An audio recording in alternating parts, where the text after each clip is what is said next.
it was midday. Like it was light out. Like big deal. But I'm sitting there and playing. I'm like, yeah, this is sick. Okay. And then out of nowhere, you know, he get there and he's there and he grabs you at the very end because it's like kind of like a time limit thing. He grabbed me and he flipped me around and I just was all ah! And I pushed out from from my computer and like sent my chair flying back. I screamed and I was like, and in my mind I'm like, first I was like, yo, fuck that. Second, I'm just like, yo, that was funny. What you think about when you're born into a fire? Let 'em burn. Okay, hello. Hello. Let me see if this works out. I'm gonna, because I'm using Discord right now. Oh, I think I know what I have to do. I need to switch it to Snapcam. All right, does that? Yes, there we go. Yo, hello. I can see you. There I am, dude. Yes. There I am. How is it going, Garrett with 2 T's? Dude, it's going good, man. Thank you so much for dropping in. Dude, no, of course. I think this will be really fun, man. I've never been interviewed necessarily on here, so nice. I'm excited for it. Nah, you've been doing great stuff with your stream lately. I've been watching your growth like super quick on the platform. I remember when you first talked to me about it, you were like, hey, you know, I just jumped on this on Twitch if you want to follow me, and like now you're massive. Like honestly massive. I wouldn't say I'm massive. Well, but yeah. I'm definitely I think I'm when someone asks me about Twitch, I think I've established a very awesome community, which is like all I really want to do on there. Nah, and you've accomplished that. One of the things that I really appreciate about your community is the positivity. Like I drop into some people's streams, like some friends of mine, and everyone's just roasting each other and kind of making fun. Yeah. And then I drop into yours and you're like, what up, King? I'm like, oh, yeah, that feels nice, dude. Yeah, that's the big thing, because it's just like, dude, life's already got enough bullshit in it as itself. So like, why would I want to like promote that when I could use this as an opportunity to do something positive? Right. Because honestly, like that's like the one thing that I've found in the pandemic is we're completely isolated. We have no one to like hang out with. So what do? We got to resort to the internet, for better or worse. So like with that being said, I've found that just an opportunity and a platform that I can accomplish hanging out with friends. I can accomplish creating a space for people who feel safe and comfortable in. And I mean, that's kind of what it's all about. Plus, it gives me an excuse to play video games and do some creative endeavors, like no, for sure. Like try voice acting. Obviously today I was like doing music, so like I can do that, which is actually really fun. That's one of the things I've really enjoyed about your stream is the music side of it. Being it's willing to not just play what you know, but you know, actually practice on stream and show people the growth and how that process works is really cool to see from another creator. Because like for me, when I play guitar, I go online and I'm like, well, everyone uploads their best take and I'm seeing everyone's absolute best of everything, and I'm like, well, I'm never going to be that good. And then when I see people actually put in the work and learn how to do it, I'm like, well, that's what I have to do. I just have to do that part of it that's not always shown. So I appreciate that about your content. That was actually, I took kind of inspiration. Actually, it's inspiration / me like tipping my hat to another guitarist. He used to do Twitch, but now I think he's prevalent on YouTube. He plays in a death metal band called Archspire. Oh, nice. His name's Dean Lamb. Amazing human being, amazing guitarist. But the thing he did on that he started out with his YouTube is called like Dean Learns and then insert band genre, something like that. Nice. Yeah. And it'll show him learning one song, and you look at the video, and the video is like 8 hours long. Oh jeez, yeah. Like, oh. So it really put into perspective like how long it really takes to learn stuff, and like it kind of demystifies the whole like, oh my God, this guy is a god. This guy can do anything. Right. It's like, no, dude. Every 30-second perfect video you see on Instagram, YouTube, Facebook, behind that 30-second video is no joke, hundreds of takes. I remember I posted one video one time and I went back and deleted all like the bad takes, and it was like 115. I was like, good God. Good fucking God. Yeah. And like that like put a lot into perspective. And I think streaming, me doing that also puts it into perspective for other people, because they see like, oh, you don't just jump into it and know it. You got to put in a lot of time, a lot of effort, slowing it down, adjusting, analyzing what you're doing with your hands, because that's a big thing too, is knowing the right positions for your hands and how to go about it, because that was something I didn't realize until I started trying to give lessons to people and realizing like, yeah, it's okay. It's not that big a deal. And then I like came up with this practice that I couldn't just say like, oh, hand positioning doesn't matter, because then I started seeing it physically, like me being like a detriment to myself. Yeah, it's like good form. I had to go back. Yeah, good form, good posture, technique, like all that matters so much when playing like stuff like what I was like learning on the stream just now, which was a Veil Maya song. It is interesting though, the contrast of, yeah, that sounded great, by the way. It sounded so cool. Thanks, man. Yeah. It is a big contrast though, moving to Twitch from such a structured and produced format. Like when you're used to creating content, like even with me with my videos, like I don't do anywhere near as many takes as, 100 plus to get something, sounding good, but it never honestly sounds perfect either. And I feel like that's a problem with creators, where there's always going to be ways to improve. You're never going to feel like it's perfect. And then Twitch kind of even removes your ability to edit. And to begin with, you're just there. Yeah. So if you make a mistake, everything's live and everyone sees you. So it is a huge contrast to creating that way. But I think it's nice to see that side of the creation of production. Mm-hmm. Well, I think it's also cool too, because the way I see Twitch is it's a platform that you can literally do anything on. It can be used for comedy. It can be used for drama. It can be used for, education, whether it's on music. I'm sure there's people, I don't know anyone, but I'm sure there's people who talk about history on there, and do stuff like that. Just any general discussion. Yeah, and even like... Sorry, go on. Oh, no, sorry. I was like, even like podcasts, like you say history, like I've seen Drunk History, and then there's podcasts where they talk about like serial killers, or like literally anything that interests anyone is fair game. Yeah. I think the light bulb went off in my head in regards to this was when I was watching. So there's this one streamer, his name's Black Mario. He does awesome, hilarious content, and he's very big on like Nintendo and retro games. I just followed him, by the way, from one of your raids. Oh, nice. Yeah. Oh, sick. He's okay, great. Awesome. Yeah, he's fantastic, dude. His growth has been awesome, and like seeing where he like started, because like I have like one of his business cards. Oh, nice. So like a physical really business card. That's a relic. Yeah, dude. Like, I have it right here. Actually, hold on. Right here, dude. Like you can. Yo, that's so sick too. And he's got the whole setup too. He's got the suspenders.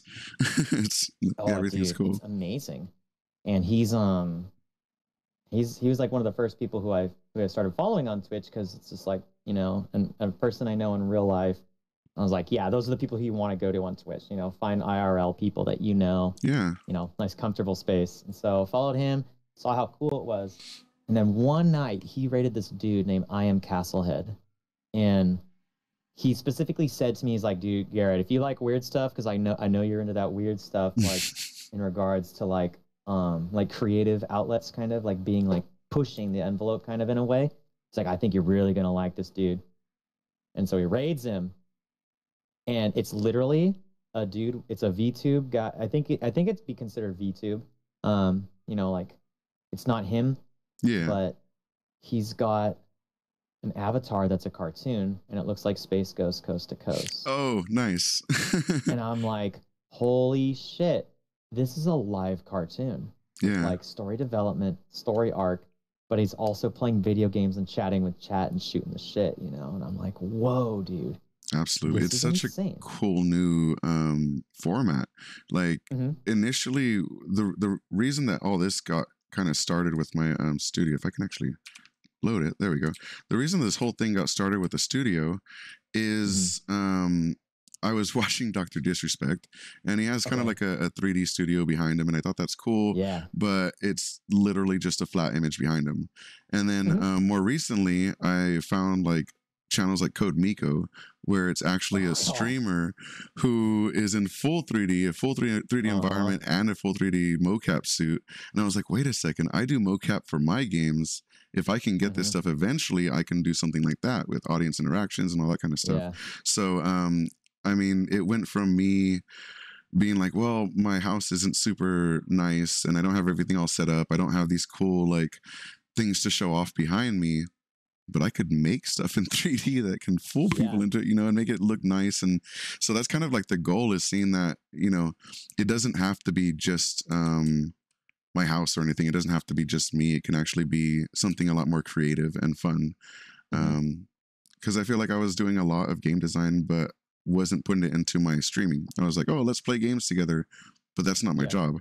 So now that I can actually integrate this, it seems like a lot cooler. I'm excited to be a part of it. Looking at yours, I'm just like, dude, what the fuck? Because it's like, it adds a whole new dynamic, seeing like a visual thing like this. And what's also sick about doing stuff like this is it actually makes it, like your VODs end up becoming a, like a portfolio for you.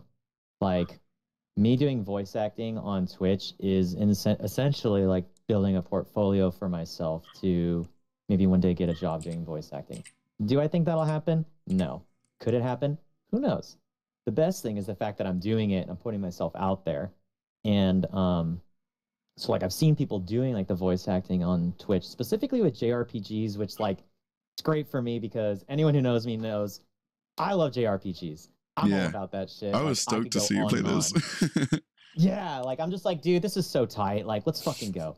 Like, and knowing that Twitch has such an awesome community specifically for that genre, like never have I met such an awesome community than the community that I've met for Final Fantasy in regards to Twitch. So for me, I'm just like, dude, this is awesome. This is really sick for me. Nice. And so for that, like, I was like, well, I can like kill like multiple objectives in one go by playing a game I love, making new friends, and doing something that is really fun, honestly. It's actually really fun to do stuff like voice acting and stuff. So I'm just like, you know what? Why not? You know? Never mind the fact that you're also integrating your music with it. Like last time I dropped into one of your streams, you're literally covering a Final Fantasy song and shredding it on guitar, and it sounds sick. So I'm like, it's completely new. It's interesting. It's exciting. And it's honestly a really good format for you. Like I've been swooning over you for years, and you know this. I'm always telling you how cool you are and how like you need to be doing this or you need to be doing that. I'm over here like pushing you in different directions, even though like we didn't even know each other that well. I'm just like, this guy's cool, man. So like, dude, I do appreciate that a lot, man. No, so it's exciting to finally like see you just kind of blowing up too. Like I know that it isn't like what you'd see of like, oh, I have billions of followers or things like that, but like your growth is extremely impressive, and it's great to see it happen. Yeah. Thank you, dude. Yeah. I know. Like I said, it's been really fun, and like the biggest thing, like, of more than anything, is like I would attribute my growth to the fact that when I'm not streaming, I spend a lot of time in other people's streams. Nice. And it kind of reminds me of like going to shows and trying to build yourself up in regards to like your not stature, but just like your investment and involvement, you know. So like you really do, if you want to do well in Twitch, you know, you really have to put yourself and invest time into it. Right. And so like that's like a big thing for me, is like when I'm not streaming, I'm still hanging out with streamers and like hanging out in their chats, whether it's just a lurk, just vibing, talking, you know, anything pretty much. Yeah. You know? And I think that's the beauty of it, is like, you know, your growth comes from your investment more than anything. So like, is it a job? Yes. Is it also not a job? Also yes. Because it's so like, I don't know, like this is one of those things where it's like, I can't believe I'm actually doing something I enjoy, you know? And like, putting like the time and effort into it, it's just like, whoa, this is sick. Because like I'm able to apply the stuff I learned from photography, videography, obviously video games, music, my love for doing goofy voices, whether it's like me making a Moogle sound like a chain smoker from New York, or like me actually like doing like an actual emotional like section in a game that I'm just like, damn, this is really sick, dude. Like I'm like getting choked up because the last time I did 7, I was like, it was like Aerith's stepmom, and she was telling the story about how she got Aerith in it and stuff. And when I was reading the dialogue at one point, I just was like, it made it too real. I was just like, fuck, dude, like this game's going in, and I'm like, but I had to keep reading it and stuff. So I'm just like, fuck, dude, like lump in my throat and all, you know. That's awesome. It was really, really fun, man. Yeah. And so like, it's kind of weird too. Like I feel like I haven't really considered voice acting or things like that, like you have. But when you play a game on stream, when I first started playing games on stream, I'd always skip the dialogue. I'd be like, oh, I don't want to show them boring parts. Let's get to the action, right? But more recently, I started actually reading out the dialogue and doing voices and just being more like chill with it. And not only does it help with length, but like it makes it more fun and exciting. Like I'm having fun doing it, even if like the dialogue was boring to me at first. Just putting in like the effort and putting in the voice makes it like another layer of excitement to it and makes it more fun. It goes from making a spot that's normally 2-dimensional with like, because you know it's just text on the screen. Yeah. And it's like an old PlayStation game. There's only so much emotion that can be expressed through polygons, sprites. So by adding voice to, like adding voices to the game actually adds a whole nother layer of depth to it, and it goes from being a 2-dimensional to a 3-dimensional. And that's what I realized from seeing people on Twitch voice act games. One person in particular, his name's SebiWebs TV on Twitch. He voice acted all of Final Fantasy IX from start to finish. And like the dude's already hilarious and does a lot of stuff because he comes from like a theater background. So does a ton of voices, very like physically like into it and stuff, and I'm just like, damn, this is entertaining. And I remember watching him do Final Fantasy IX, and I was like cackling like a witch because of like his voices, his execution, his improv with it. I was like, damn, this is hilarious, you know. Right.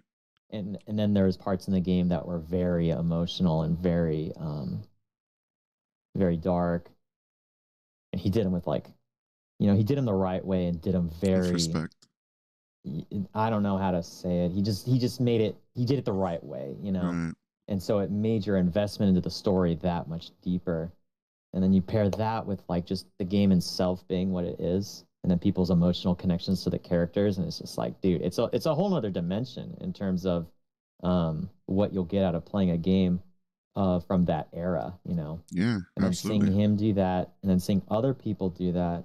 Like I watched this one girl play Final Fantasy VII, and she got to the part where she finds out about Cloud's backstory, which no spoilers, anyone, but you know, she learns about Cloud, and she had known about 7 for years, like probably like well over a decade plus. And so her perception on who Cloud was got shattered. And we literally got to witness her emotions shifting in real time on stream.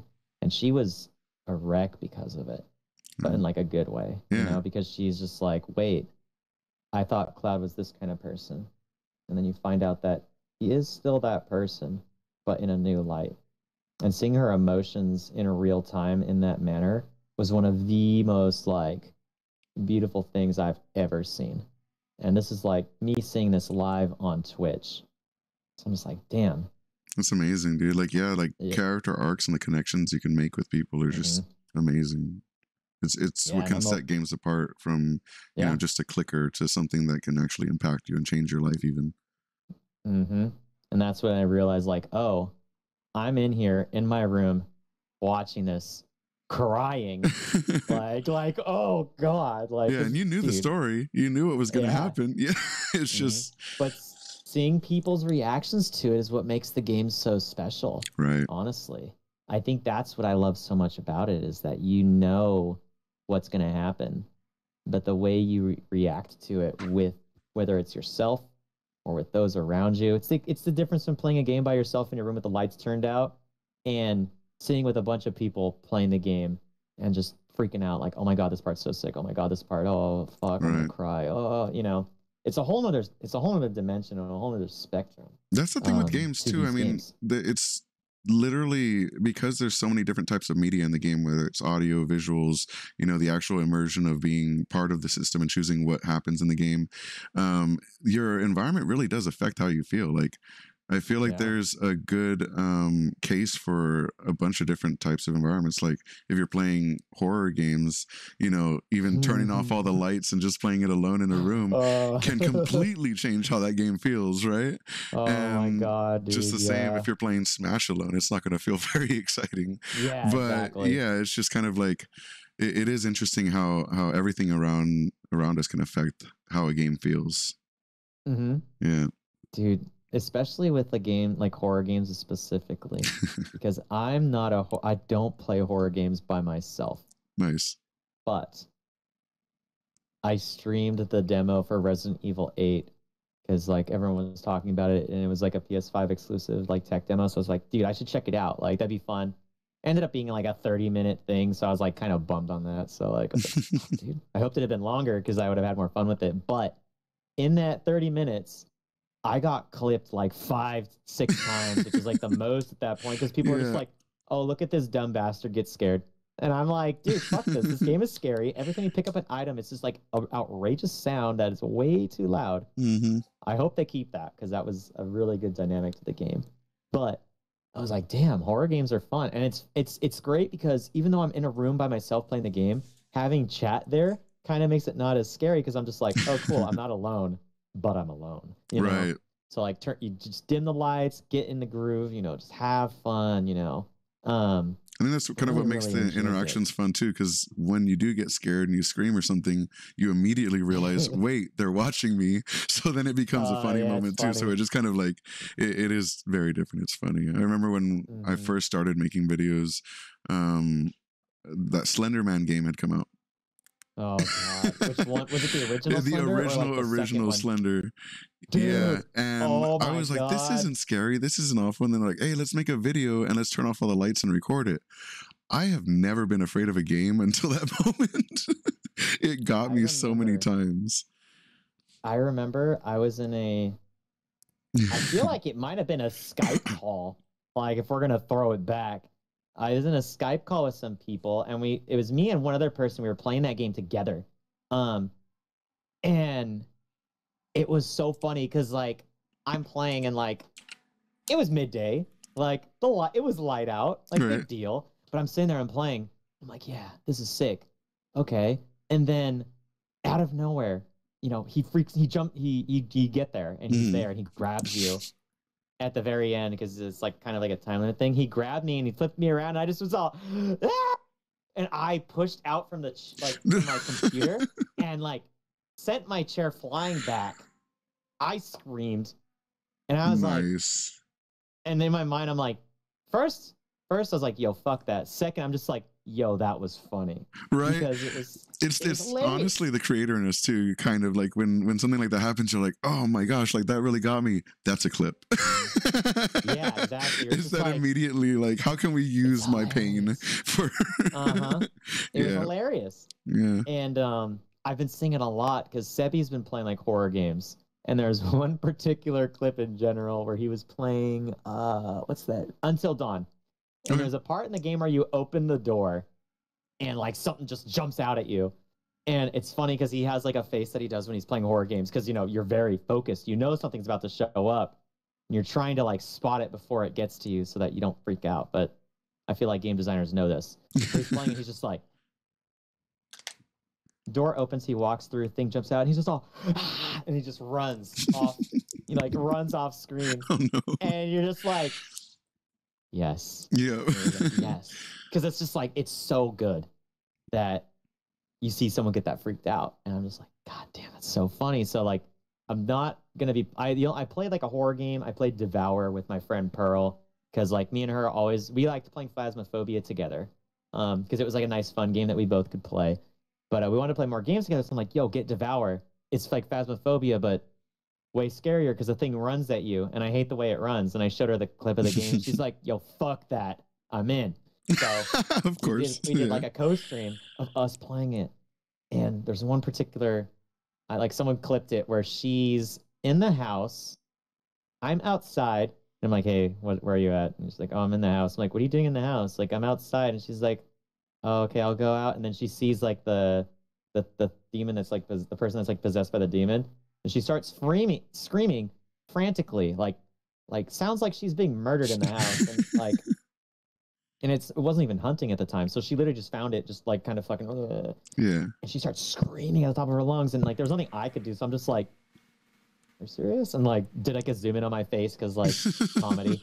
And so I was just like zoomed in and I was like, okay, like, you good? It's like, yeah, I'm all right. You know, just like, it was so funny. It's like one of my favorite clips that someone had gotten because it just summed up what it's like playing like a horror game, because you're just always on edge, you know. And like, I can't deal with watching people play horror games because I'm just like, okay, is it going to show up? Like, I don't know. There's something about it that's just extra stressful to me. Yeah. But it's the whole myself, like, don't run up the stairs kind of thing. Yeah. Like, oh, you hear scratching in the basement. I'm going to go check it out. Like, no, you're not going to go check it out. Realistically, you would never check it out. Honestly, the immersion of doing multiplayer in a horror game is an interesting concept as well. Like, even like you said, like having someone scream inside the house and you could just hear it like kind of far away. That's a little terrifying. It's it's scary. I think that's why. And isn't it crazy that like these sort of games didn't really become prevalent until Phasmophobia came out? Yeah. People realized how fun it could be. Like that game, like there will one day be a game that will be just like it, that will be better in every sense of the word. But that game is going to be the origin story for that kind of a horror game. Yeah. Which I think is beautiful because it's a game made by one dude. Yeah, it's kind of like... One dude who's just like, what? It's kind of like how... I know it was inspired by card games beforehand and stuff, but like even like Wolf Among Us, that's the original name, Among Us, you know, like even that kind of game, like on the top layer, it doesn't look super visually impressive. It doesn't seem like it has a lot of, you know, mechanics built into it, but it's just the interaction, the streaming and community, and the friendships that you, or like communication that you build in it. That's what makes it interesting. Yeah. And I think once we kind of really nail those concepts and mechanics, we're going to see a lot of cool stuff. But I think a lot of it is kind of, it was the first one out there, so it's always going to be the biggest, even if other games come out that are bigger, you know? Yeah. Because like I hated that game. Yeah. When I played that game, great story about Among Us. So granted, I met a lot of awesome people from that game, which is funny because it's a game about how good can you lie to your friends? Yeah, that's the whole thing of it. And it's the game that you realize how good your friends are at lying. And I'm just like, no, dude, I don't want to. Like, I don't want to be that kind of person who lies to my friends. So what I would do, and he knew this, and he invited me to play every single time, regardless of the fact that he knew what I was going to do. Every time I would get imposter, I would go to my friend Sean, kill him in cold blood in front of everyone, self-report the body and be like, guys, I killed Sean. I'm the imposter. Vote me out. That's hilarious. And there was one time where I was the imposter like 3 times in a row, and I'm like, dude, Sean, I'm so sorry. I'm so sorry. And like it sucks because it kind of ruined the game for him on some days, and I'm like, dude, I'm really sorry, but you know why, dude? Like, and I've always told him, I'm not down to lie. Yeah, I'm not trying to do that. I'm just trying to be a good crewmate, and I'm trying to just accuse people. I'm just trying to hard accuse people because it's fun as fuck to do that. Yeah. Honestly. No, that was similar to my first experience with the game. It's very, like, I went in because my chat recommended it. They're like, oh, jump in and we'll jump into a Discord and play and blah, blah, blah. And then my chat's like watching theirs and trying to give me hints and tell me who's lying. And then like other people are like, oh yeah, like, well, this is how you play, or this is what like the goal is, but then they're lying too about it. I'm like, well, I haven't even learned the game yet, dude. Like, everyone's already turning on each other and I don't even know who to trust. So it's like, it doesn't initially feel great. Once you figure out how it all works, then it's kind of fun in games and everything. And I get it, but I get what you mean though. The first game I ever played in that, I was the imposter. Oops. And my bad. I was the imposter first game. And I'm like, yeah, like I jumped in what am I supposed to do, guys? I literally jumped in the fucking vent and like, are you supposed to move around? They're like, you're able to jump in the vent. Like, yeah. Yeah, exactly. And no one told me this. And I'm like, you fucks. Like, are you kidding me? Like, the fuck? And then I ended up becoming the imposter. Oh my like, God. Are you kidding me? Yeah, Snapcam. Dude, if you don't know about Snapcam. No, I don't. I was going to ask you about that during the show too. I saw you do the cloud one. That was sick. So it's Snapcam? Yeah, it's a third-party app that's affiliated with. I don't know if it's affiliated with looks so funny. with Snapchat or not. Dude, this is such a good filter. It's like very annoying orange, you know? Yeah, do you remember depending this? on where I'm at too in my room. It's like, this is where I'm at in my room right here. Okay? Yeah. But I can move around. Like, okay, guys, I'll see you later. No, so you got to go from left to right like you were ejected. Yeah, and now I'm back. Hey, nice. Like, you could just do like really goofy shit with that, and I think that adds a whole nother layer to streaming too, because then you can do like goofy stuff like, oh guys, you guys want to meet Frank? Let me introduce you guys to Frank. Oh, that's sick. That's hanging out with Frank today. No big deal. Do that, and then I can do like the face zoom thing on that, and it just goes straight to Frank just staring at the camera. Instant comedy. Nice. I saw Black Mario he started a dance party thing, and his face mask came on too. Yeah, that was pretty cool. Mm-hmm. I gotta try that out. It's a goofy thing because it's a third-party app. Mm-hmm. So your primary webcam, which for me it's a DSLR camera going into a capture card. It goes from there into the Snapcam, and then the Snapcam is what you use as the video source in OBS. So normally there's kind of a delay in the audio and the video, but because I'm using voice mod as well, so like if I want to like do something goofy, like make my voice like super deep, like do stuff like that. Yeah. It actually has an audio delay as well. So if you sync the two up, or if you use both of them, it actually makes them line up. And I'm like, okay. So then I just have to deal with like a couple millisecond delay on the video, but like it's not. If it's all synced up, it doesn't. Yeah. Yeah. The only time it would matter is if I'm playing guitar. Mm-hmm. But my fisheye lens is a whole separate video, as well as the audio coming out from my Axe effects. Oh, nice. Goes direct into my computer. So those two are synced up because they're a whole nother separate thing. Then the video and the microphone are a whole nother separate entity in itself. So like it just worked. It just happened. I didn't plan it. I never would have planned this. I'm the king at just fucking things up with this.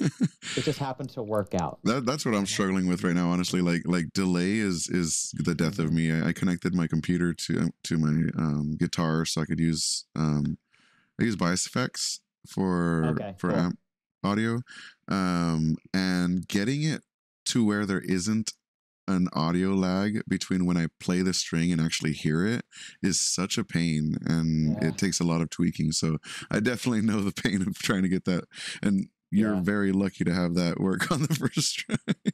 Dude, or find a fix at least. But what I was trying, actually initially I was trying to figure out how to do it using bias as well. So I still don't know how to do it. Oh, well, we can chat. You could show me face cam stuff, and I could show you bias because I finally figured it out, so it's working right now. Mm-hmm. But well, I know how to do bias in a DAW, but using a DAW in conjunction with OBS is a nightmare because the DAW takes control over what audio device it needs, like what audio device it's using. Mm-hmm. So nothing else in the computer can use it but that. What I started using that audio is ASIO for all. Okay. And then it sends it through that and then sends it out to OBS, and we could figure something out. Yeah, no, that'd be great because I've tried that. I've tried using ASIO for all as well, but I kept getting delay with it as well. So I'm just like, dude, I can't. It's a pain. You have to change the buffer size. You have to change the quality. You have to change all these different things. It's honestly a lot. Yeah. Yeah.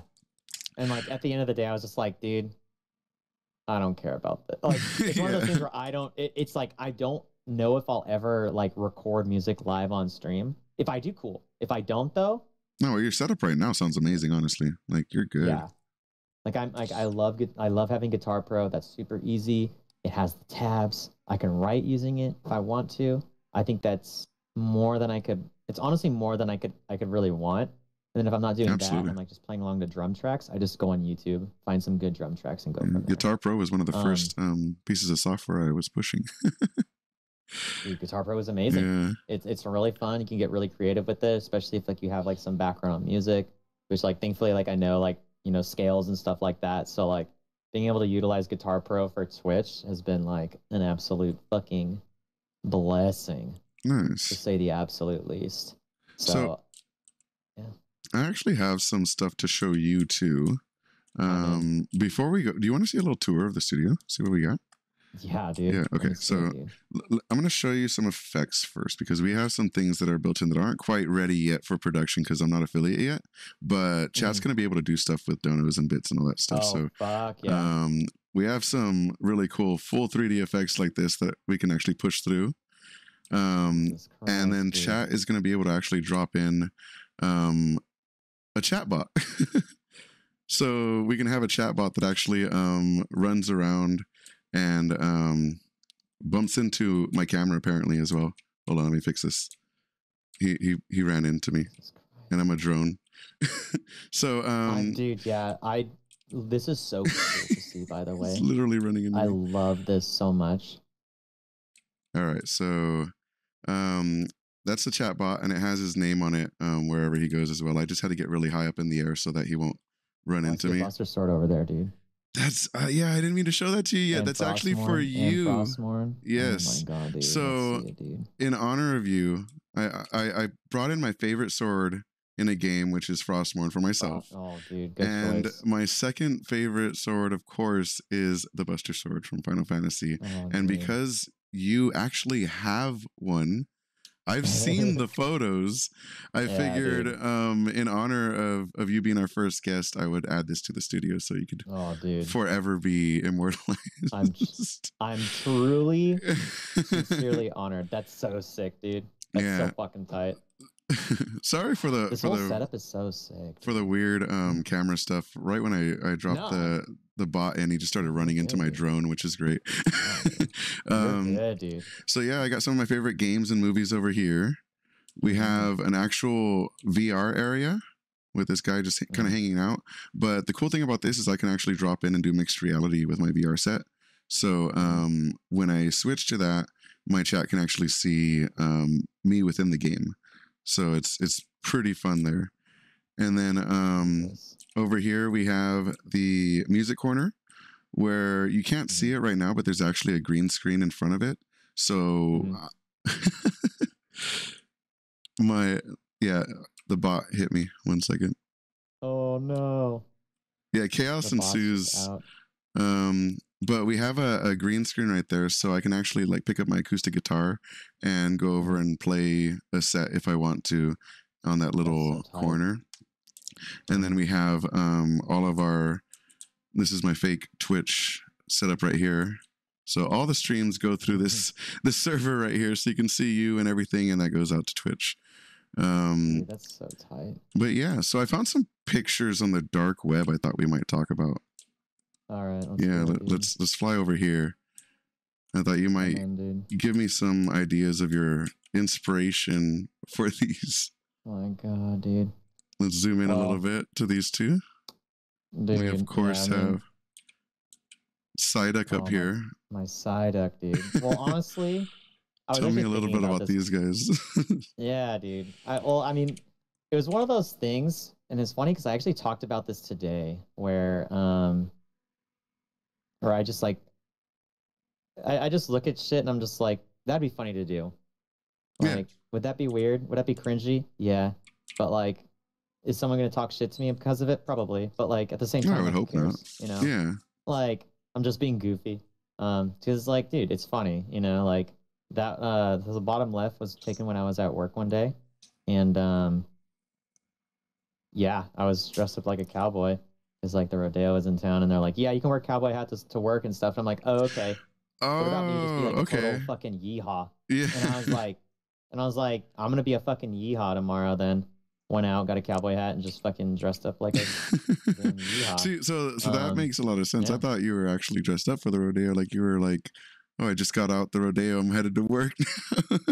Oh no, I was just like, I was just milking it because I'm like, this is an excuse to dress like a shithead. Nice. So, and I thought it'd be fun. Oh, that's hilarious. You know, the big thing, yeah, like the big thing with like just the way I am is I'm just like, well, this will probably be funny because I look at stuff and I'm like, well, would I laugh at it? Yeah. Would I laugh at this? Yeah, okay, yeah. Would I laugh at this? Probably not, you know. So I see stuff like that and I'm like, okay, that's funny, or oh, that's cringy, or something. You know, it's entertaining more than anything. No, for sure. Like, I think that's one of the cool things about your feed and your content is that you never really know what's going to come out next. Like, it might be a funny picture, it might be a Coco video, it might be something with aliens and hot Cheetos and a hoverboard. Like, there's all these really cool like ideas that you'll just randomly come out with, and I don't think it's cringe at all. I think it's current. I think it's awesome. I mean, even if it is cringe, like that's the thing too, is like I laugh at cringy humor. Yeah. Like I think it's hilarious. Maybe we need to redefine what cringe actually means. Exactly, exactly. Well, I was actually talking to someone, well, not someone. I was talking on my stream today about my plans for when I get to 1,000 follows. So I have 2 plans, and I'll talk about them because they both are very on brand with who I am as a person. So the one that I'm for sure doing like right away, like as soon as I hit 1,000, I'm like, all right, in 1 week, I'm going to be doing this kind of thing, you know?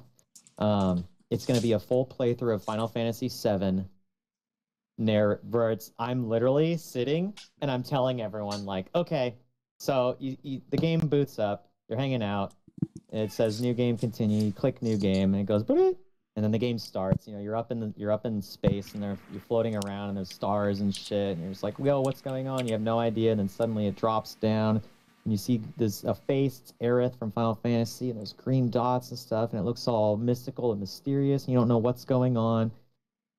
And this is me explaining from the start to there to the very end of the game.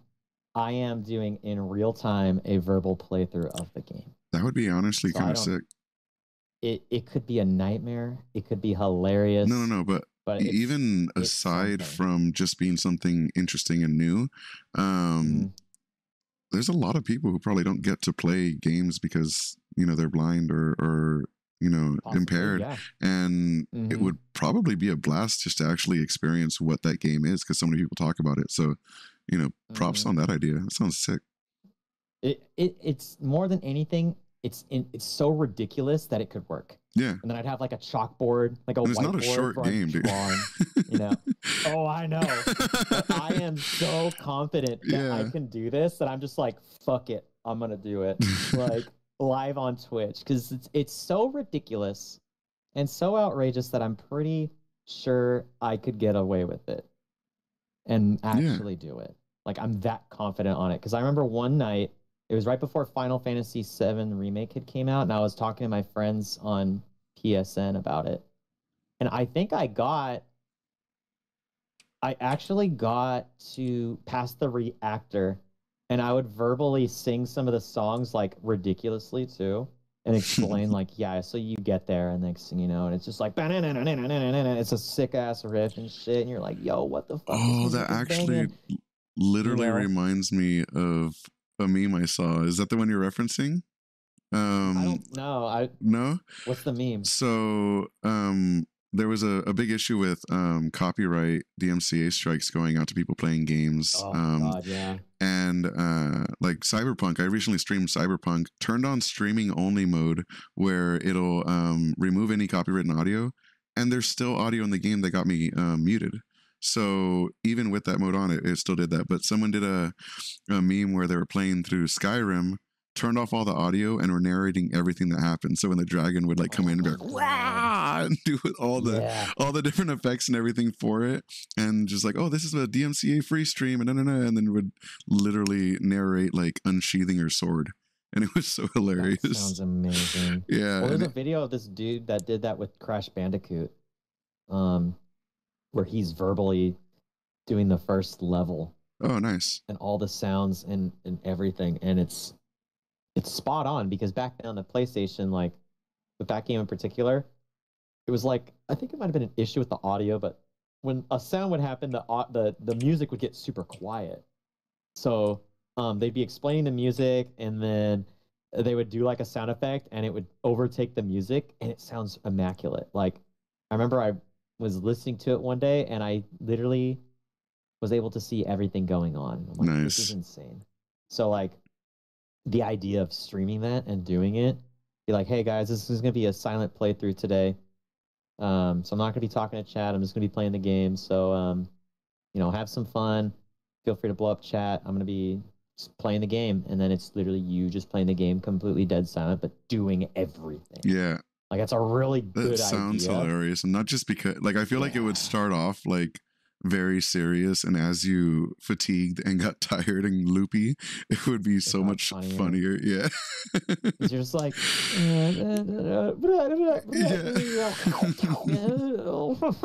like you just break down midway and start crying. By the end of it, you're going to be like that guy in Police Academy who could do like any sound. Yeah, exactly. Though. Yeah. But that's also cool too, because then it literally teaches you how to like make sound effects and like basically be theatrical on a platform that isn't promoted as a theatrical thing, but it is, you know. So it's honestly a brilliant idea.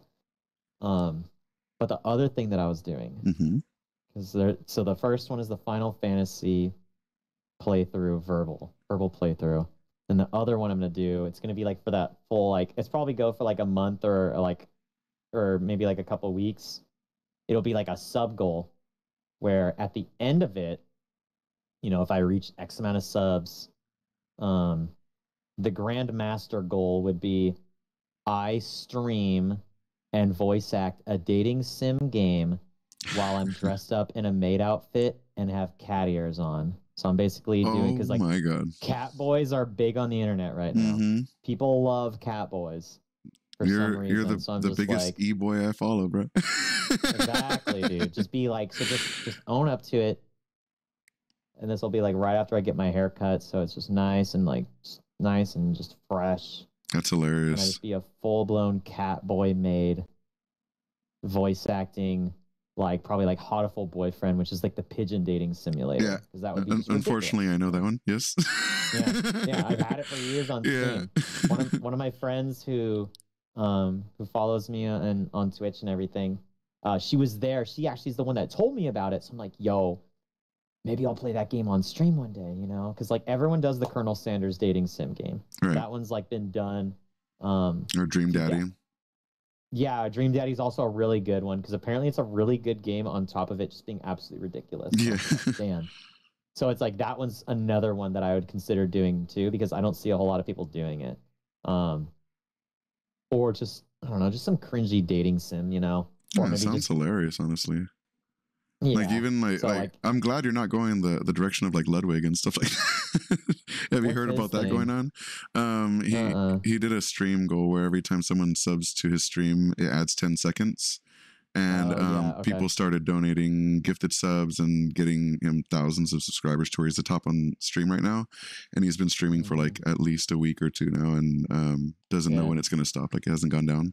So kind of not great for your mental health being put forced to stream for that long. So it's nice to have more fun and attainable goals than forcing yourself to do something. Yeah, because like that's another thing too, is like, dude, I already deal with enough shit like outside of stream, like where I don't want to bring it into stream kind of in a way, so to speak. So like me doing something that's actually detrimental to my mental health by like making me sleep deprived like that, like I would just be like, guys, look, I know you're having fun, but like please consider like I'm fucked right now, you know? So I'm just like, I can't do this. Yeah, thankfully, dude's I want to make the stuff realistic. Yeah, thankfully, dude's actually sleeping and everything, but he just leaves a stream on while he sleeps. But it's still like a lot of mental toll having to do that for that long. Exactly. Like I think that's important to like prioritize your mental health. Absolutely. Over this, you know? Like a lot of people are worried about like, you know, if I make, you know, let's say I make $200 a video. If I don't make a video, then I'm not making that $200. So I have to keep on making it.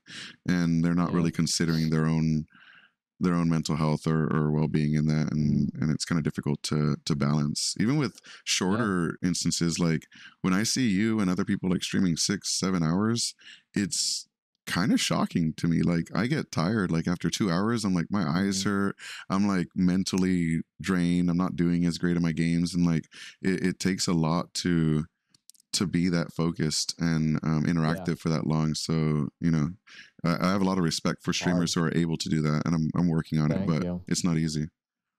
Yeah, and like when I first started streaming, I remember I would do big long streams and stuff, and like I'm finding now that it's better to be mindful of how long you stream, for the sole fact that, you know, some streams do really well like first half, and then the second half they kind of teeter out, where if numbers is a big thing for you, that's like something you should be mindful of. Like if you're starting out, like it's really hit or miss on how you want to approach it. But for me, I used to stream maybe like 2 or 3 hours at a time, and then would end, so that way my average would be good.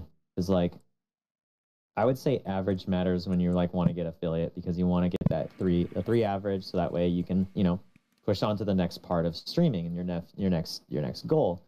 But then when you like the jump, it's so funny because the jump from partners, from affiliate to partner, is so massive. Like 3 average, like, you know, it's three people watching you on average. Cool, attainable. 75 people average. Right. That's huge, dude. That's the equivalent of like if we're you know, going based on like a societal comparison, that's 2 whole classrooms at like a public school watching you. That's a lot of fucking people, dude. You know, so it's like the idea of that is.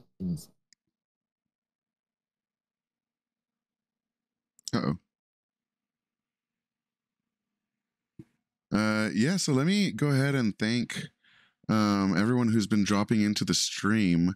Sorry I haven't been able to say hello to everyone. Let me actually close Discord so you can't see that. But I want to make sure that we were, you know, respecting Garrett and making sure that our interview went well, and I wasn't cutting off every few seconds to read chat and all your comments. But I do very much appreciate all of you dropping in and saying hello. Everyone who's followed me, thank you so much. I appreciate you. Let's see, Kelly, Kunath, Riffs and Chugs, B Hawkeye, Mash Patty Roast. Great game. I mean, great name, by the way. That's hilarious. Thank you so much for dropping in. Very much appreciated. I watched Garrett's stream and saw the chat interactions whenever I drop in there, and you guys are super cool. So thank you for dropping by. I hope you're enjoying the stream and everything. It's kind of a new concept, so it's a little glitchy sometimes. It's not perfect. I don't even know where my little robot dude went, but yeah, it's essentially, oh, that's right, I set him up to disappear every once in a while. But it's going to have a lot more chat interactions, aside from just having the text right there from your messages and your name. We're going to have lots of cool things happen, like we can trigger all these 3D effects. We can do bombs and explosions.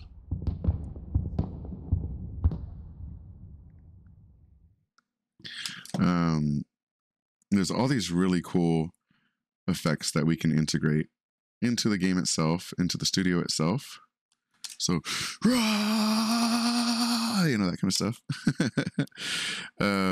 There's gonna be a lot of really cool interactions that we can have. So I hope you guys are enjoying it, and I plan to have these every Friday. If you want to follow me, maybe it would be really cool. Let's take a look at this sword. I should put his name on the sword. Maybe going down long ways on one of those little things right there, you can have GARRETTxGUCCI on it. I think every guest that comes, I want to have a something that represents them added to the studio. Hey, hello. Hi. Let me turn off my music. Oh, dude, yes. So I'm gonna go ahead and just state it. My computer just shut off. Totally okay. I don't know what it is. So I just got this computer built. I think it was So I have a lot of Razer stuff, and for whatever fucking reason, man, Razer Synapse is the worst program on the planet, and I hope whoever made it has a terrible time sleeping. Every couple weeks, I have to reinstall it for some reason. Like, not just like, oh, for some reason, like, I don't know, like it literally stops working after a couple weeks. Yeah. I'm literally, after today, I am uninstalling it completely. I refuse to have that on my computer anymore. It literally, like, it's rough. It has some features that I need, unfortunately, but it's tough to have. Yeah, because so what happened was my computer turned off. I looked down and I'd see it, which also, by the way, my computer may blue screen with a power state failure in a little bit. If it does that, I'll be right back on. No worries. Because that's just how that happens. But I looked down at my computer. My motherboard wasn't turned on, or nothing was turned on. My motherboard's lights were on though. So I'm just like, okay, cool. My computer just shut off. So I had to do the whole unplug it, or turn the power off, unplug it, press the power button, a bunch of times, wait, turn it back on, all the bullshit you need to do. And I'm like, dude, what the fuck? And then I log back on. I look and I see it. Razer Synapse has an update ready. And I'm like, of course you do. Because no joke, every single time something bad happens to my computer, I have a Razer Synapse update. And I'm like, I hate this. I hate this so much. I hate it more than anything. I've had my computer has been great. The only issues I have been ever having have been all Razer related. So I'd rather just not have any RGB or any like synced RGB than have to keep dealing with Razer Synapse. Right. So I'm going to just do away with it, get rid of it. And the good thing is once you set your mouse settings, you can actually close it and your mouse remembers that. So you don't have, it remembers the sensitivity changes and all that stuff in case you need to do anything like that. And macros too. I actually didn't know that. That's great. God, dude, I can't stand it. Can't stand it. So I forgot what was I talking about? Oh, again? No worries. I actually had a question for you. Since you play music on Twitch, how do you navigate the DMCA issues? Like, can you play a song without worrying about that kind of stuff? Like, not necessarily play their music, but can you play your rendition of it without worrying too much?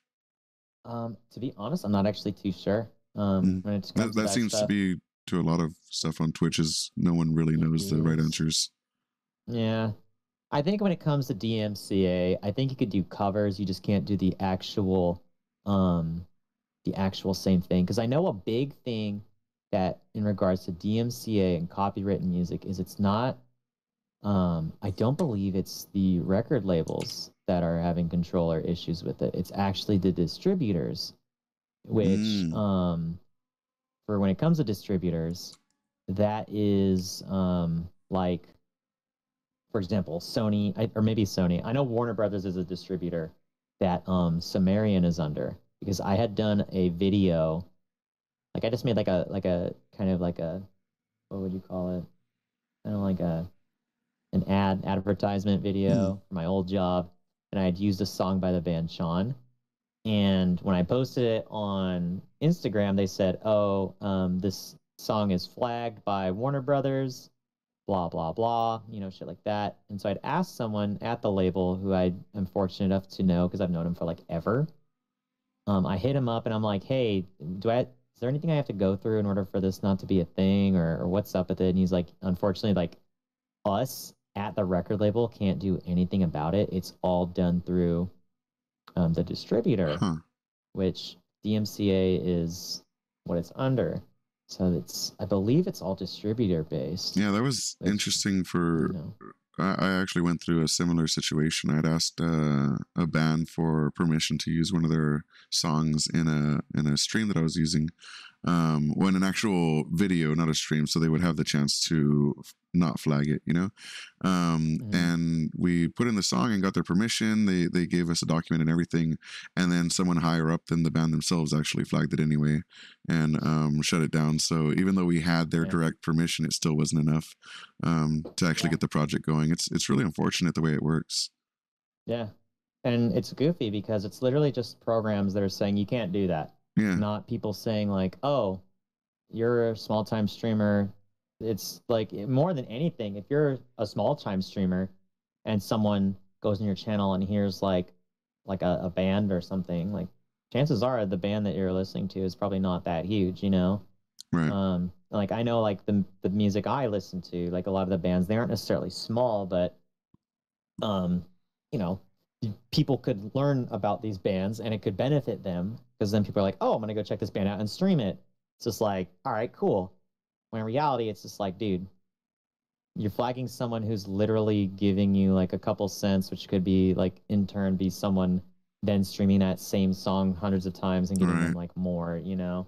Or at least like, you'd rather punish me for it. Like what? At least like incorporate common sense DMCA laws. Like if you're driving around town and you're playing your music out of your car and people can hear you, that's not necessarily a performance. If you're like hanging out in your room and there's like 5 or 6 people with you at a party, you're not performing that music and necessarily needing to go through all the rights and stuff. So if you're streaming and you're a small streamer with under a certain amount of subs, or you're not affiliated or something like that, there should be certain allowances that let you do certain things. And then if you do get monetization for your stream, then there should be just easy ways to license it. Like why can't Twitch just partner with Spotify and say, hey, like this channel is going to count as however many views as there are audience members. And that would be it. We could just partner with an audio label, but it just made so complicated for seemingly no reason. I mean, well, that too, like, if you think about it too, Twitch is in conjunction with Amazon, which is already a giant conglomerate. So it's just like, oh, they would then be fighting with, or they'd be having to work within another whole other company, which I think is where the stipulation comes in, where it's just like, oh, well, we don't want to talk to that other company, so fuck off. Right. You know? Whereas, like, dude, like, or it's even so integrated with Prime, we could even have like a separate audio channel where any Prime members can listen to Amazon Unlimited. Yeah. You know? Well, you can do watch parties on Twitch from Amazon if people who are watching are Amazon Prime members. Oh, I didn't know that. See, that's how that would work nicely if it was audio. Yeah. So you can do that, but then it like hits your average and like it gets goofy. And it's a bunch of stuff that I don't know the specifics of. Yeah, I read a little bit on it where it was basically like it doesn't count towards your stats. Yeah, which I think is fair because it seems like that sounds like something yet you would do anyways, just to like as a community thing, like just to have fun, you know? Yeah. Like watch parties. Because I can't like imagine someone, oh, this guy got famous from doing watch parties. Like that just sounds ridiculous. Like I sound ridiculous saying that. So just like I don't think that would be a good thing anyways, but I think it's more so just a community idea, which I think is cool. Because like people do like watch parties and stuff on like other platforms, and I think that idea is great. You know, it builds the community harder and all that, but unfortunately, I feel like if we didn't have you know the situation we have with DMCA, there would be a lot more of that kind of content, not just with watch parties, but like even karaoke. Like Twitch themselves used to have Twitch Sings, and they had to close it down because they couldn't even figure it out. A lot of copyright stuff. Yeah, it's difficult, which is a bummer. Yeah, like it's a good like. I think Twitch is beautiful in the sense that it's like the first time ever where the modern artist, the modern everyday average Joe artist can actually do something to create a sustainable living. Yeah. Like, because I know people on here who stream full-time doing art streams where they're like drawing, doing stuff like that, and they're actually like able to make a living off of it. Like, and I'm not like saying they're getting like famous and stuff, but they're able to do it because they're able to promote themselves. They're able to do like, you know, the whole affiliate program where if someone subs, they get X amount of money from the sub. Twitch makes the money. And it's like the first time ever where people are actually able to do art and make a living off of it. Or people who do music and stuff, like they're able to like make money off of that. Like it's like, wait, Twitch is an actual opportunity for the art industry and just the art community can actually make a living off of it. Yeah, I think the difference here is it's sustainable. Is before there's been ways to purchase art, there's been ways to support creators, and even with YouTube, like you can get views, but like if I, don't get views one month, I just don't get paid. But at least with Twitch or even like Patreon before that, it's a subscription base. So like, an estimate of how much you're going to get every month based on how many subs you have, whether you stream or not. Obviously, if you don't stream, you might lose some, it might go down, but whether you stream or not, you have somewhat of a guarantee of an income. And I think that's so important for creators, especially since we're making like usually a lot less than what most jobs would cover at first.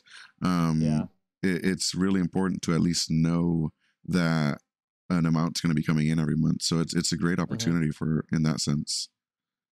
Yeah, and like honestly, like a crazy thing to think about is in the time that I've been streaming, I've made, and this isn't like a flex, this is just more of like a real, like just being more so realistic on how fucked things are. In the time that I've streamed on Twitch, I've made more money, like sustain, like for bills and stuff like that. Like I made more money doing Twitch than I have ever doing music. Ever. Yeah. Like the only time I've ever made more money was when I would be doing like music videos and stuff when I was like pursuing videography and photography. But even then the numbers are very close. I would honestly venture to say that I'm doing more on Twitch. And I think it's great because it's like, I feel like I'm being more productive on Twitch. I feel like I'm doing more of what I want to do, which is kind of like I said, like establish a really solid, positive community that's there for one another. And if people want to, my big thing is like, if people want to sub, cool.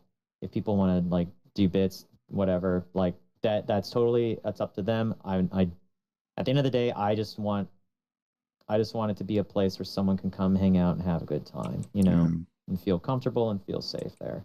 That's all I really care about. If I can do something with it and like actually be able to like move out in California with it, I would be elated to.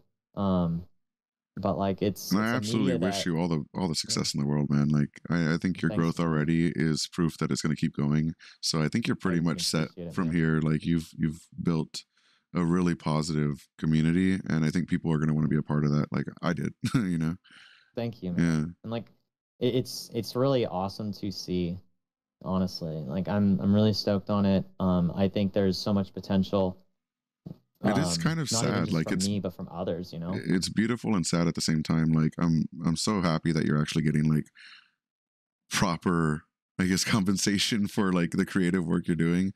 But it is kind of sad that like, you did deserve that much compensation for your music. You did deserve that for the other ventures you've been in. And a lot of creators tend to do really experience intensive work and generally don't get compensated for that unless they find some like trick to success. And that's, like you were saying, like that's why Twitch and services like this are so, powerful compared to things before, because it's not even saying that, oh, Twitch is a better way of making money.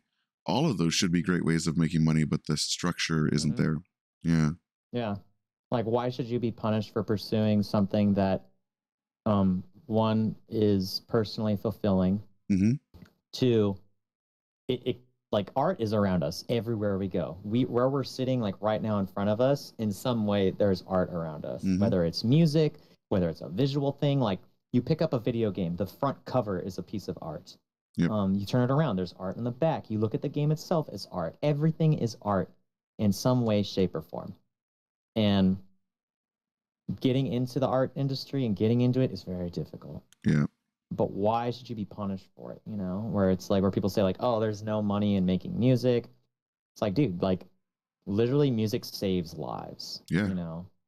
So it's like people out there who are making a difference like that should be getting, like, I don't want to say they should be rewarded for it, but they should be allowed to continue making something that they personally love that helps others. Because the big thing is like you're helping others. So like, there's a reason so many of us get like game tattoos like you have, and like, music tattoos and their favorite bands or singers or artists or anything.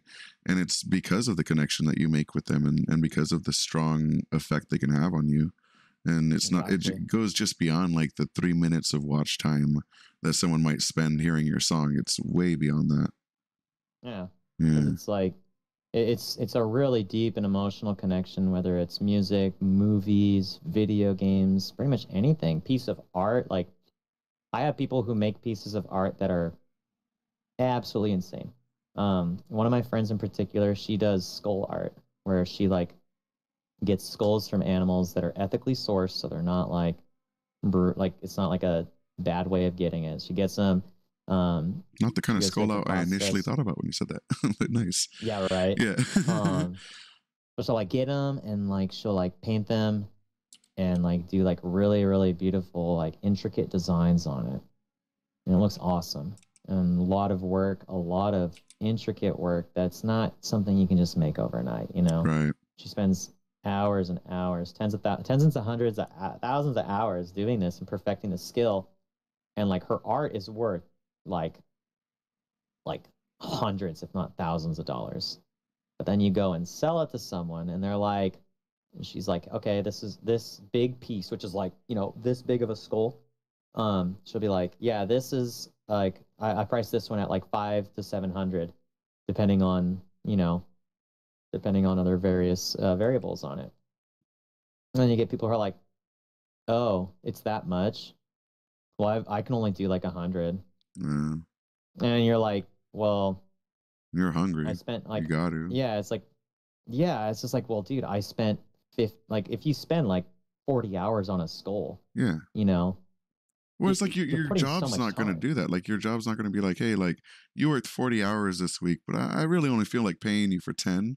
Like it doesn't work like that. And It wouldn't work in a store either. We're like, oh, I know you guys, you know, put a lot of money into this store, but I only want to pay for this much for this product. I'm like, well, no. Exactly. And I feel like there is that's not how it works. It's just like when people buy music, like I feel like a lot of people will buy a band's CD just because they're like, oh, it's like the new Drake album or something and it looks cool and I want to put it on my shelf. But then like, you know, the homie comes out with a new CD that you're actually bumping in your car, but you're just using your phone because you don't want to pay for it, you know, and it's just like, it's not any less valuable because they're not famous yet. If anything, it's more valuable because, you know, you've experienced it personally with them. And I think that is kind of a weird dynamic that tends to happen. Yeah. It's like the whole concept of a homie hookup price, you know. It's just like, if I'm gonna buy something from a friend, if they say $200, I'm gonna give them $250, right? Because you want to help your friends out, you want to help them succeed, you want to do everything within your power. Because in a lot of ways, you know, I believe in karma, so I think karma is gonna play a big factor into it. But you know, you want to support your friends because, like, I'm fortunate and I have a very awesome support system of people who believe in me and support me, like here on Twitch and stuff. So I'm just like, yeah, I'm gonna feed it right back into the whole machine of karma, and I'm gonna support people who I believe in, you know, because I think it's important to do that. It can be a little discouraging at times.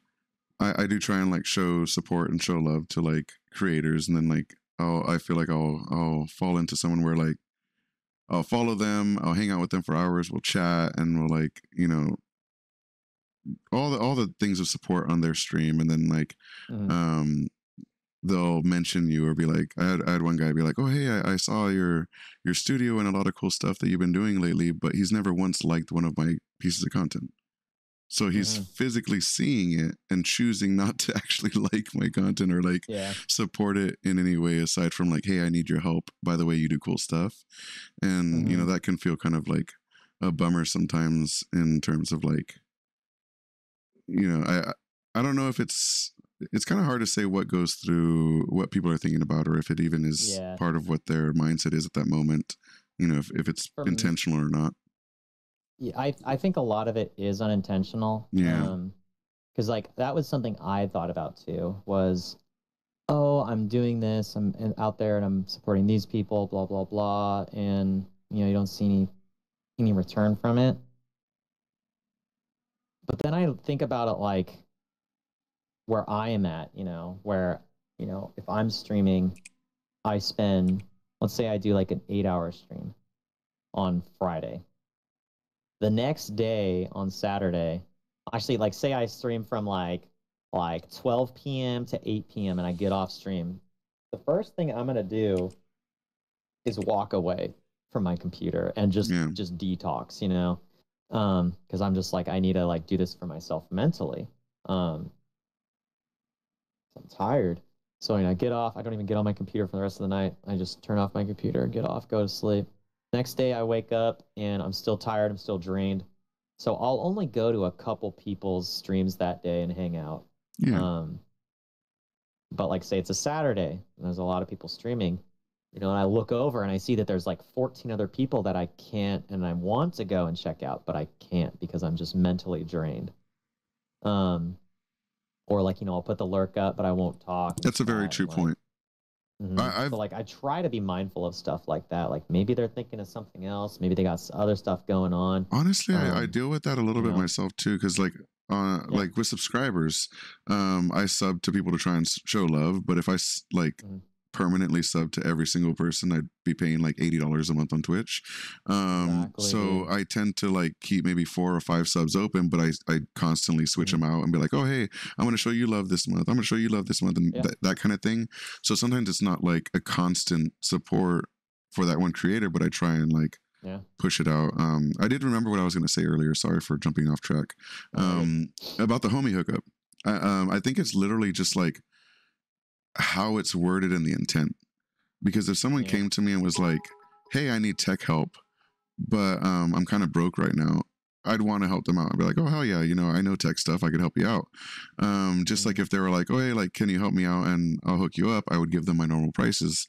But I think some people do really go into it with the intent of, hey, I need help. And since I know you, like, you need to help me out with the price as well. And like a guilt trip. It is like kind of a guilt trip part of it. And that's when it feels not as nice. Cause like, I'm all for the homie hookup. Like if someone wants to like do something that would normally cost someone, but I know them, I'm like, let's collab, dude. Let's do it. Let's do this. And I'll help you out. I'll send you ideas or whatever. But, and then similarly, if they wanted to pay me, I'd of course say like, oh, this is how much I charge, but just whatever's cool with you is cool. And that's just kind of like the vibe that I try and keep. But at the same time, there are some people who will specifically try and just like get free things out of you without ever actually showing love back, which is kind of frustrating. Yeah, or they're just not mindful of like the fact that like, hey, this stuff takes work. Like, true, yeah. I've literally had people like be like, hey, I would like to get some video work done. I'm like, oh, okay, cool. Like 1-minute videos are like about $200, and they're like, oh, well, this one dude charges 60, and I'm just like, cool. Yeah, that's a great deal. You should go to that one dude. Do? Yeah, it's like, all right, well, why aren't you going to them then? Yeah, that's like such a prerogative for you. Like, I know my value, I know my quality of work, and so like this is how much I charge. And so people want to honor it, cool, but I'm just like, dude, there's a lot of stuff a lot of time that goes into like a music video took me about like 40 hours to do. You know, you go in there, you got to do a lot of shit. It's just like, dude, like, it's a real bummer and real discouraging to see like friends like, you know, do that. But you also have to keep like, I always just try to be mindful of like everyone's different. People don't understand. So I usually from there, I just look at it as an opportunity to educate and be like, hey, like unfortunately it takes this much because like, you know, I'm doing X amount of hours. My normal rate is this. So like, you know, I'll always tell people like my rate for like video editing is like $25 an hour. Yeah. Or, you know, or something like that. You know, I'll like pitch that idea or pitch that variable. Which is pretty low, by the way. Like, but hey, I know. It's just like I usually pitch that variable in there, and then I say, and like it took me around this many hours to do because I'd worked on it for like a week. You know, so like when they keep that, you know, then they're like, oh shit, I had no idea. I'm so sorry. You know, and it's just like a lack of knowledge. Yeah, that works. They're not video editors themselves. Well, that's why they're hiring us to begin with, because they don't know how to do it. So they might not even be aware that it's a big deal. Yeah. That's very true. Yeah, and it's like in like music videos are like 40 hours if you know what you're doing, you know? Yeah, and if it's a simple music video, if there's layers, if there's like all these different effects, if there's, you know, different types of areas they have to record, and it can take way longer too. Yeah, and they don't even, like, that doesn't even take into account, like, the hardware that you're using, you know? Yeah. Like, oh, do they have, like, a really nice computer that they're using? Because if that's the case, it makes the process go faster. If you don't have a good computer, the process is going to be even longer. Like, I remember finishing a video, And then it was an additional 10 hours of me correcting little small things that on paper would only take like 40 minutes. But because of the exporting, that whole time period, it's just like, dude, it adds up and it stacks up really heavy. And there's no fix for doing that. Because even when you get a new computer, then you've already invested like $1,500. And even though you're doing it faster, you still need to make that money back, you know? So it's like, there's still a payoff even when you do get the speed fixed. Mm-hmm.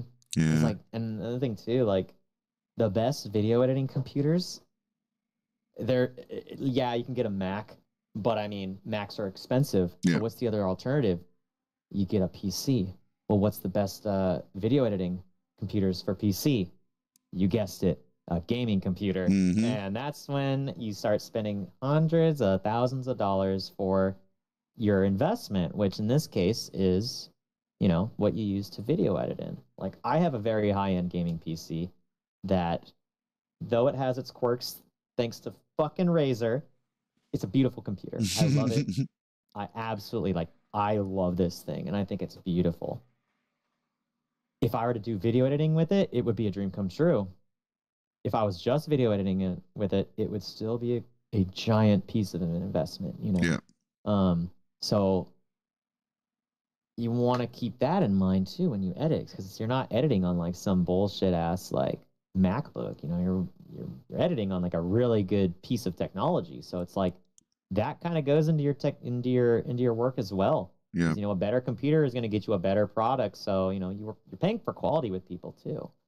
So, you know, you have to look at all the variables with your investment, you know, and this goes in with video editing too. And people don't take that into consideration when they pay for someone, because it's not really ever put out there. But it kind of goes into like what we were talking about with the music too, is like we always see the finished product of what people create, but we don't see the making of the process. And you know, I think that is important for people to find out about. But yeah, on average, it costs about $2,000-$3,000 for a band to record a full-length album. Yeah, and you sell 5 full lengths, or now say you do like 100 units the first week at $10 each. That is what, 50% of what it costs to make. Yeah, $100, 100, 1,000. You know, you still got to do another 100 units if you want to break even, and that's assuming that all of the money that goes into it's going back to you, and it usually doesn't. So it's just like, holy shit, like it's insane, because that price, that variable of how much you pay to record, does not change. It doesn't change depending on how big you are. Like that's average. You know? Well, see, the interesting thing too is I'm in a similar boat with my game creation.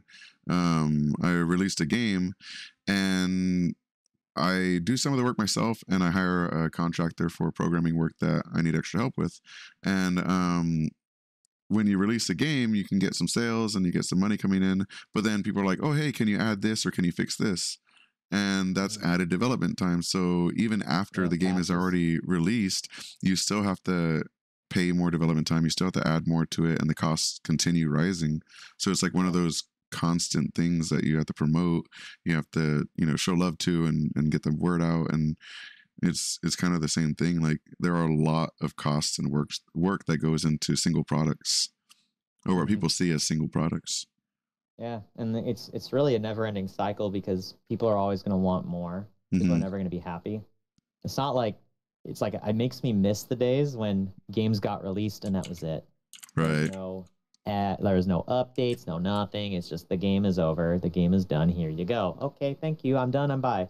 Right. Like, no, now it's like, oh, this game needs to be hot fixed. This game has patches coming out, all this stuff. It's just like, dude. Like, I get it. Games are a lot more complex now. There's a lot more invested into it, and that's good. Yeah. But, you know, it makes you miss the days where you're like, oh, I got the game, and this is it. This is the full game. And this is the cartridge, and everything's on it. Yeah, there's no hot fixes, no updates, no nothing. This might have to blow into it a few times to get it working, but that's the only fix you need. Exactly. Yeah, no, it's crazy how times have changed so dramatically, but what can you do? That's kind of just it, you know? Absolutely. Well, thank you so much for hanging out. I wanted to ask you, like, one thing, I know you wanted to show some love to some other streamers. So before I let you go, I was hoping you could give some recommendations. When I turn this into a video, I'll go ahead and cut their links in and put a little picture of them so we can show some love if you have anyone you want to talk about. All right. First and foremost, got a shout out to my friend who I killed over and over again in Among Us, Sean Gooby. He was one of the first people and that I really got in touch with on Twitch. I got to give another shout out to obviously Black Mario, who's recently got partner and he's just doing really awesome and great things. Sevi Webs for being the guy that lovingly cyberbullied me into voice acting on Twitch. And there's a lot of people I can always shout out. But then also last person would have to be Sigma Caldera, who's my buddy Andrew. He pushed a lot of unique elements, such as talking and being very open about things like mental health and focusing on both on your own and being open about it and talking about it in the channel.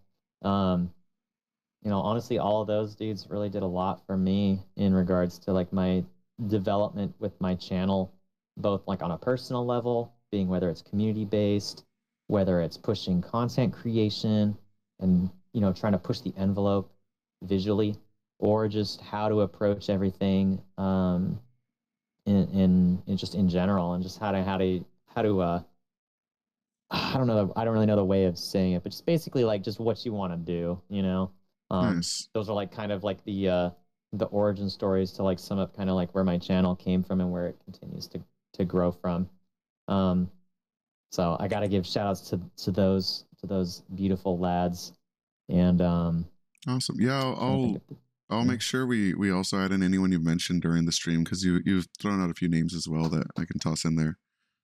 So, that would be awesome, because it sucks because I wish I could just shout everyone out, but it's just well, of course. Well, hopefully you had a good time, and we'll have you back so you can show some more love to some more streamers when we have a larger audience and really get their names out there. So, fuck yeah, and dude, thank you so much for having me, dude. I had a good ass time. It was really fun, man. I was so excited that you said yes. It was I've never done this before. I've never had the show.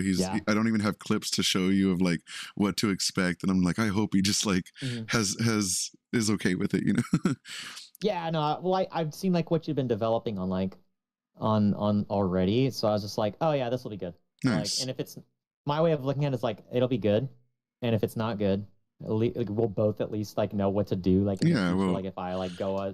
I get interviewed, or if you interview something, it's oh, cool, this is a learning experience no matter what. So could have easily been half an hour of figuring out Discord at the beginning of this. Yeah. Well, I mean, if it makes you feel any better, I mean, my computer straight up turned off mid stream, and it just hit me just now. I was thinking about it. I'm man, imagine if I was just streaming right now. I low-key had a panic attack because I thought my setup broke and it just stopped talking to you, and I was oh no. Yeah, it happened and I was what the fuck? And then I immediately messaged you on Discord, yo, shit happened. Then I saw you message me on Facebook. Oh shit, dude, So I was fuck. Nah, you're good. I logged my computer back on and just see Razor Synapse, the actual raid boss and menace, to my computer. I also love that somehow your chat has allowed "Who doesn't love dressing up like a cowboy" to stay on my desk for pretty much the last 10 minutes. Dude, God bless it, dude. That's God great. Fucking bless it. That's put that on my headstone at this point. I'm all for it. But sir, I'm gonna take off now. Thank you so much for coming in. I appreciate you. I hope to have you back soon.